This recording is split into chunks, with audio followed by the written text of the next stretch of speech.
I suppose I should have gone in for a few minutes, but I just couldn't do it. Burying someone from a family you've known from childhood, someone cut down in the prime of life, well, it's hard to take. I could say goodbye from here. Besides, I could do more good out on the road. I could keep trying to prevent other people from killing themselves in their cars and bringing to other families, like the Dixons in there, that heartbreak that never quite heals. It was hard to believe that just a few days before, the Dixon family had been as happy and contented a group of people as you'd find anywhere. Frank Jr. had just come home from college to give his dad a little help on the farm for the summer.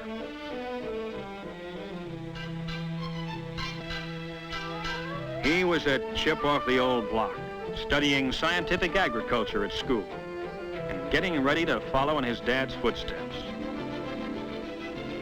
Frank's girl, Betty Hutchins, had been waiting for him, of course.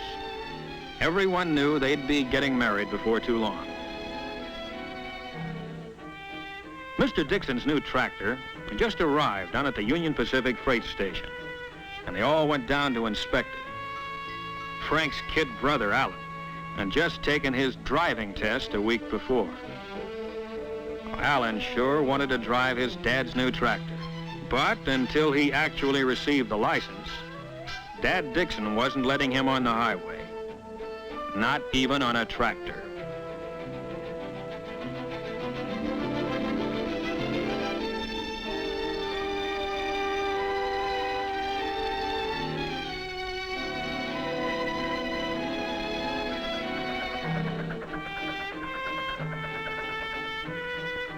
The UP station agent had reminded Frank that the 411 Streamliner was due any minute. And of course, with Betty there, he wasn't taking chances anyway.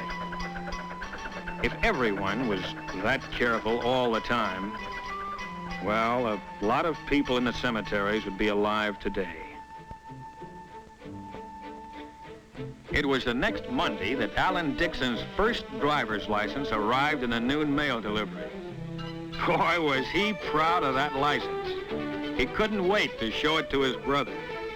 After all, your first license is sort of a milestone. It means all the roads are now open to you. He was proud of the license, naturally, and just as naturally, wanted to make use of it on any errand that his dad or his mother or his grandfather could think of. The only trouble was, I had to choose that moment to drive in and spoil things. Of course, when you've known a family as long as I'd known the Dixons, they don't treat you as a cop, but as a friend. Well, thanks, Miss Dixon. Looks like you're going to have another Dixon to worry about, Hal. Alan got his driver's license. Oh, is that right? Well, let me see it, would you? You bet. Well, I guess that makes it official. When'd you get it? Just came today. Oh, just today, huh? Why'd I see you out driving on Highway 30 yesterday morning? This is my fault. I let him take the car to go and see his girl. I'm sorry I let him have it. I shouldn't have done it. But Alan shouldn't have asked for the car. No, he shouldn't have. Fine way to be starting your driving career. Violation already. I'm sorry. Well, it's only a technical violation. I didn't come here to arrest you, Alan. I knew you'd be getting that license any day now, and I thought this would be a good time to come by and tell you a few of the facts of life about driving before you get started. Now, these are accident reports from my headquarters. Each figure represents someone injured or killed in the state. On city streets, farm roads, highways, and railroad crossings. All the facts and figures are here. Well, some of them you've read about in the papers. Big, spectacular crashes caused by terrific speed, or drunk driving, or some other form of what I call near insanity. But most people only squeeze the law a little, at stop signs, in restricted speed zones and the like. Little violations that most people get away with time after time. Maybe getting a ticket, or a warning like Frank Jr. did, but without getting hurt. But those little violations, those little chances you take day by day, that's where you start playing roulette with your life. You're taking a big gamble with your life when you violate a no passing line on the road. You're taking a big chance on the car in front when you follow too closely at highway speeds. Maybe a man will do these things 100 times in perfect safety. Squeeze the law and nothing happens. But don't forget that other law, the law of averages. Sooner or later, it catches up with you. Now, this accident was number 1 for the driver involved. First one he'd ever had. But it was his last one, too. He took one little chance too many. Frank is taking too many chances in his car. Oh, he'll be all right. Won't he, Al? He'll be all right if he takes to heart what I told him about signs. Signs of life. That's what stop signs and all the other road signs really are. And missing one of them as you drive along, or just ignoring it, well, that's one of those little things that kills people. Wherever there's a hazard on the road, there's usually a sign to tell you about it, like a curve warning, or a right-of-way sign, narrow bridge, signals ahead, do not enter, no passing, and many others. But for too many drivers, a stop sign like this, for example, has no importance unless they can see cars crossing the road ahead right now. A school crossing sign. For some drivers, seems to mean little or nothing, unless there are children actually crossing the street at that moment. As for railroad crossings, some drivers act as if the warning signs and tracks don't even exist, unless there's a streamliner passing by right in front of them. And even then, hard as it is to believe, there are many accidents where the driver ran past 3 warning signs and straight into the side of a moving train. It has happened in broad daylight, but it happens even more often at night. That's when the warning sign, the signal, the crossbuck are really your signs of life. Yes, the sign is still there, but you have to be twice as alert to see it. If you hadn't seen the signs, this train might come as a surprise to you.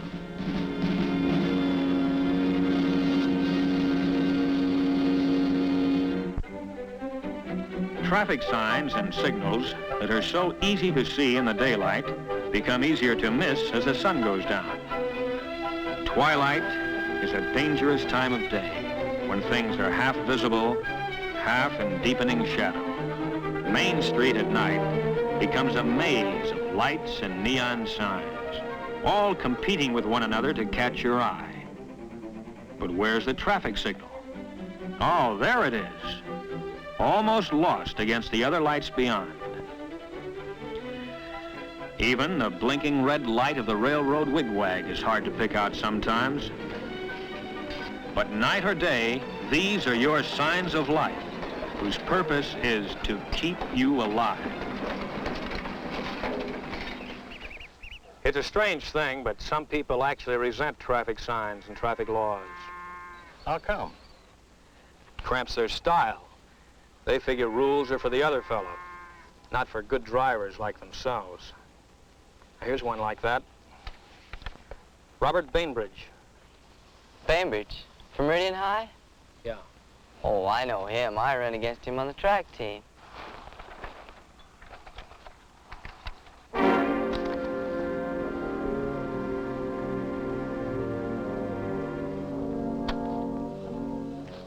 I knew him. I'm sorry, dear.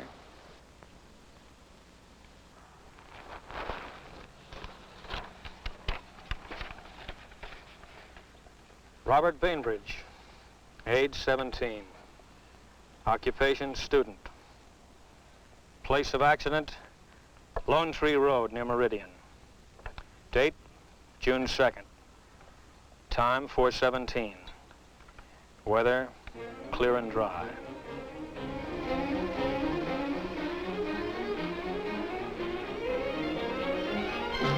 I gave him the light and siren on Highway 41 when he was doing about 70. His first mistake was speeding. His second mistake was when he tried to outrun me.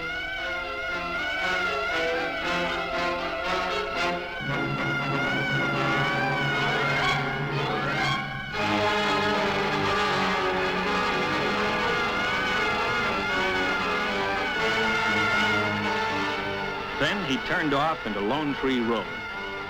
That was his third mistake. I didn't chase him on that gravel road. I didn't want him to keep up that speed on such a treacherous footing. I just followed along without the flasher or siren, hoping he'd realize what he was doing before it was too late. I lost sight of him around a turn. He took it way too fast for gravel.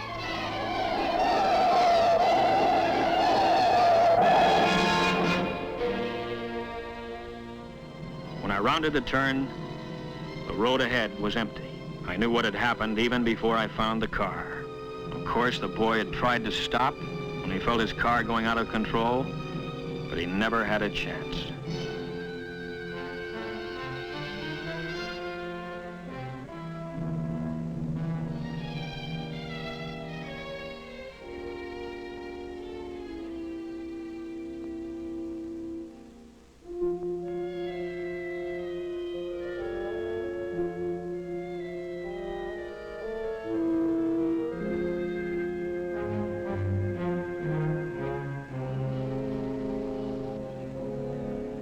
I can't understand it. Why did he do it? You tell me. That's one thing the reports don't show. Why people do things with a car that make no sense at all. Well, I guess a young fellow in a car figures he's quick enough to save himself. Quick enough? If a human body could match a machine. When you get to be my age, you slow down. Well, you can remember the old days, can't you, Mr. Dixon? Yep. When a tandem bicycle wasn't just a showpiece for an old-timers' day celebration, but a real, honest-to-goodness means of transportation. Sometimes we forget that there are plenty of people on our highways today who grew up in that horse and buggy age. Those narrow, two-lane country roads that used to be so quiet, peaceful, are now several lanes of high-speed traffic. The roads that used to wind gently around the hills now slice through mountains with nothing to slow you down. And many a rail crossing that stopped you in the old days is now a high-speed underpass or overpass. Everything in the world of transportation has improved. Everything except the drivers. We still have to use the same old equipment. Our eyes and ears and reflexes. They haven't improved a bit. No, they haven't. When I was a kid, I run 100 yards in 11 seconds. Yeah, he used to run me down in about 3 jumps. No, Gaff? 11 flat. That's faster than I ever run it in. Well, point is, Alan, you have to face a much greater danger on the road than your grandfather did, with no better equipment. No better personal equipment, that is. Oh, the highways and the cars are better and faster, of course. And that's where the danger is. Yes, danger. Even with sensible, safe-driving people on a highway as smooth as silk, with no traffic lights and no intersections to worry about. You might wonder, where is the danger we keep talking about? Well, here's one danger: fatigue. On long trips, fatigue is a big hazard. You should stop at least once every hour. Get out, stretch your legs, get those cobwebs out of your head. Weariness slows down your reactions, and at 60 miles an hour or better, you can't afford it.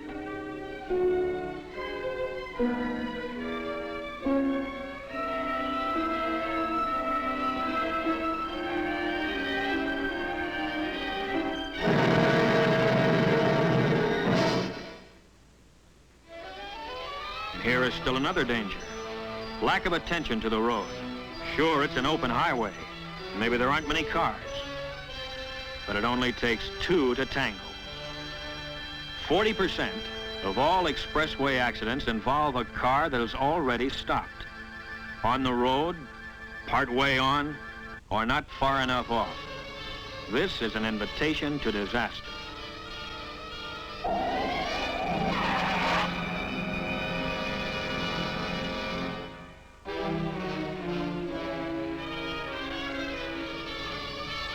Here is another hazard of our superhighways that we patrolmen see all too often. Every time you have to hit your brakes hard, ask yourself, why weren't you ready for the danger that suddenly developed? The parked car that suddenly pulls out without looking is always sudden, of course, and always surprising. The man who decides at the last moment to make a turn. The entering car that fails to yield the right of way. Well, sure, the other fellow's often wrong, and if he causes a crash, it's all his fault. But you may be dead just the same. In a lot of accidents, it's pretty hard to tell just who is to blame, isn't it, Hal? Impossible to tell sometimes. But there's one kind of accident where there's never a single doubt. What's that? At a railroad crossing. Yep, the train sure has the right-of-way. You know, the railroad's been here for almost 4 generations. Every farm family in these parts uses the railroad to ship their crops. We all like to ride the trains. But why is it so many people don't see the trains at the crossings? It seems impossible that anyone could fail to see or hear a train in motion. The locomotive is certainly big enough, and the train of cars behind it may be as much as a mile long. And yet, many people who have lived through a crossing accident will say, where did the train come from? I never saw it until it was right on top of me. Where did it come from? Well, it came on the rails. It couldn't come from anywhere else. But if you paid no attention to the signs, didn't look, and didn't listen, then to you it came out of nowhere. An approaching train starts the signal while it is still some distance away. Never try to guess how far away. Don't guess at all. And don't be impatient, because the train's coming and it can't stop.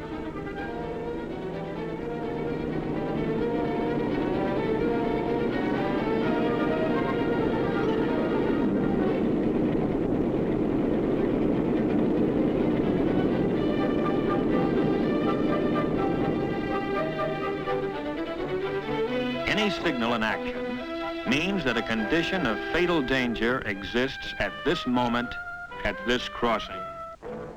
Maybe the last train you waited for was a slow freight that took several minutes to cross. But the next one may be a fast freight, highballing to the coast on a tight schedule.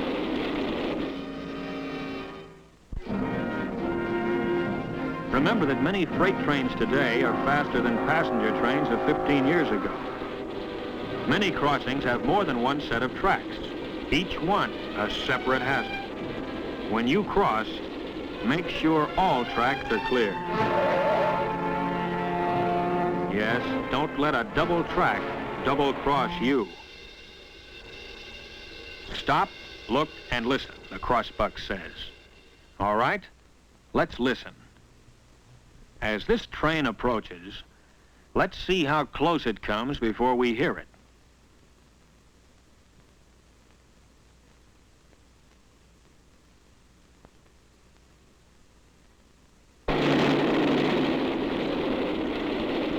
Now, where did that train come from? Where does any train come from? It comes on the rails, of course. And who gets killed at the crossing? Someone who's crossed that same track at the same place 1,000 times before. But just one time, he didn't look. One time is all it takes.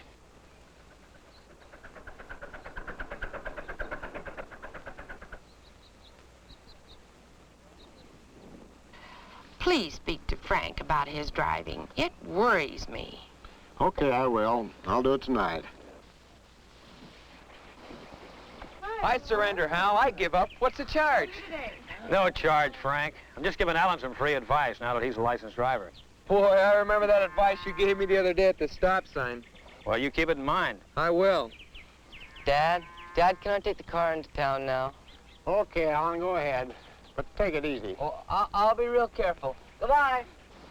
He'll be all right. Look at the guy go. Hey, maybe we better go along with him, make sure he gets there all right. Okay, buy me soda. Okay, fine. Goodbye, everybody. Bye.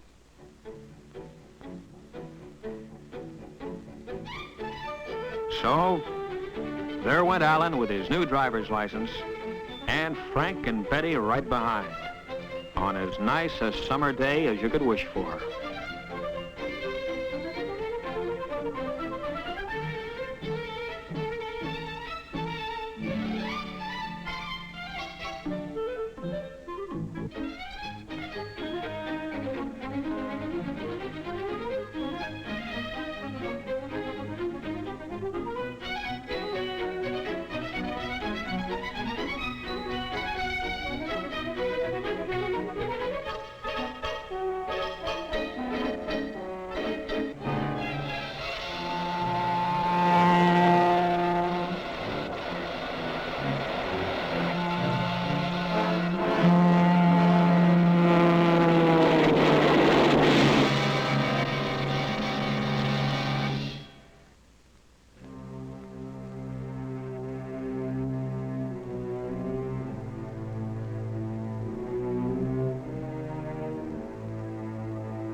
Why don't they look, Ralph? Tell me. Why don't they look? No, I didn't go in. Burying someone like young Frank Dixon is too hard to take.